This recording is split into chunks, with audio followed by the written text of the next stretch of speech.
ئەمڕۆ یەکەمین پرۆگرامی ڕای خەڵکتان پێشکەش دەکەین.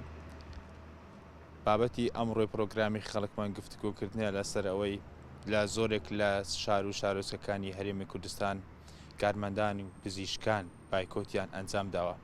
لە سنووری داری سربەخۆی سۆران و بە دیاری کراویش لەسەر سێکتەری تەندروستی دەمانەوێت گفتوگۆ و بۆ چوونی بەشێک لە کارمەندان و پزیشکان لەم بارەوە بخەینە ڕوو لەگەڵمان.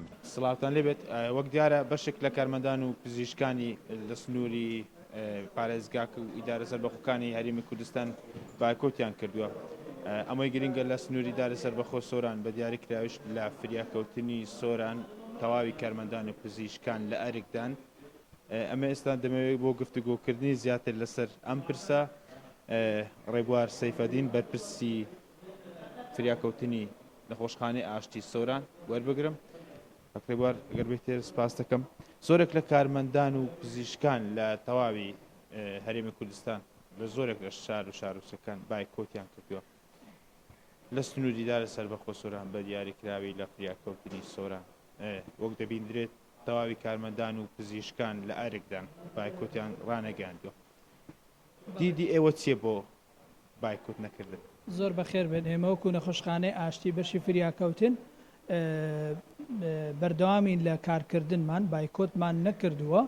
من زیاتر لە 20 ساڵە کارمەندی نەخۆشخانەم و بەردەوامم لە کارکردن و ئێمە بایکۆتمان بایکۆت کردووە. لە دوای تەواوکردنی خوێندن ئەلبەتە بەشێک لە مامۆستایان و پارێزەران و کارمەندانی پزیشکانیش سوێندی یاسایی دەخۆن کە خزمەتکردن بکەنە ئەولەویەتی کارەکانیان. ئێوە ئەم سوێندە یاساییەتان خواردووە کە خزمەتکردن بێخنە پێش تەواوی کارەکانی دیکە؟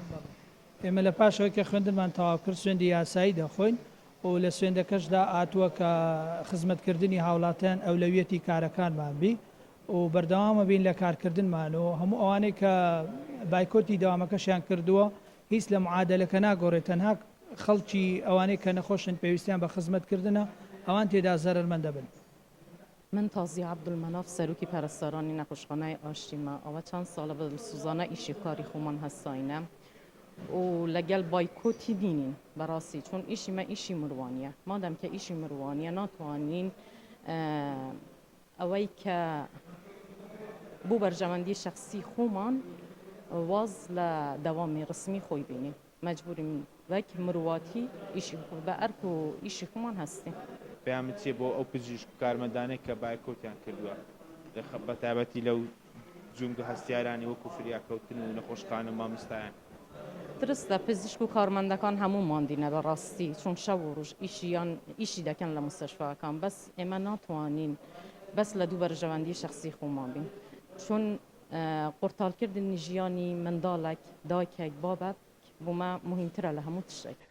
بەڵێ سەبارەت بە دەوامکردنی کارمەندەکانمان لە هەموو بنکە و نەخۆشخانەکان بە شێوەیەکی ڕێک و پێک دەوامەکە ئەکرێتن لەسەر کاری خۆیان بەردەوامن و هیچ جۆرە بایکۆتێک لە پێشتر و لە ئێستادا لە ئارادا نەبووە.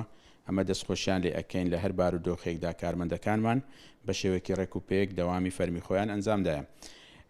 سەبارەت بە ئەو پرسیارەی کە بایکۆتکردن لە هەبووە لە ناو ئەوەیمە نەخێر وەکو پێم گوتن نەبووە و چونکە ئێمە زۆر جار داوامان لە کارمەندەکانمان کردووە لە بەرپرسی بەشەکانمان کردووە کە کەرتی تەندروستی یان نەخۆشخانەکان بنکە تەندروستیەکان سنتەرەکان ئەوانەی کە لە خزمەتی هاوڵاتاندانە کەرتی خزمەت گوزارینە خەڵکی نەخۆش سەردانیان ئەکاتن پێمان گوتینە وەکو ئەرکێکی نیشتیمانی ئەخلاقی پێویستە ئەرکێکی ئینسانی لە هەمان کاتدا پێویستە بەهانای خەڵکەوە بچن یارمەتی خەڵک بدرێتن.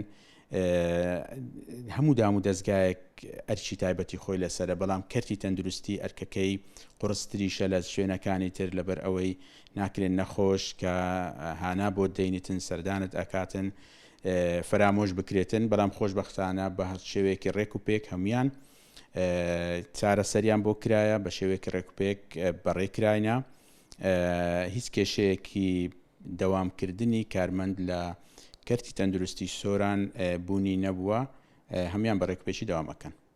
ئێمە وەکو بەڕێوەبەراتی تەندروستی سۆران بە هیچ شێوەیەک لەو بنکە تەندروستیانە و نەخۆشخانەکانی سەر بە بەڕێوەبەرایەتی تەندروستی سۆرانن بە هیچ شێوەیەک بایکۆت نەکراوە نە پزیشکە بەڕێزەکان و نە کارمەندە بەڕێزەکان بایکۆتیان نەکردووە. ئێمە وەکو بەڕێوەبەرایەتی تەندروستی سۆران لە دژی ئەوەی نەوەکەوە بایکۆت بکرێت چونکە بایکۆتکردن حەل نییە بار و گوزەرانی خەڵکی ئێستا وەکو پێویست نییە ئەمەش دەبێتە هۆی بارگرانیەک ئەگەر بایکۆت بکرێت دەبێتە بارگرانیەک بۆ خەڵکی خۆشەویستی دەڤەرەکەمان بۆیە ئێمە وەکو بەڕێوەبەرایەتی تەندروستی سۆران بە هەموو شێوەیەک دژی بایکۆتکردنین. سپاس. ئەوەی بینیتان ڕابۆچوونی بەشێک لە پزیشکان و کارمەندانی تەندروستی بوو لە سنووری ئیدارەی سەربەخۆ سۆران. ئەوان ئەولەویەتی کارکردنیان خستەوەتە پێش ئیمتیازات و موچە و وارووا جەختیان لەوە کردوتەوە کەوا ئێمە بایکۆتمان بایکۆت کردووە و بەردەوام دەبین لەسەر کارەکانمان.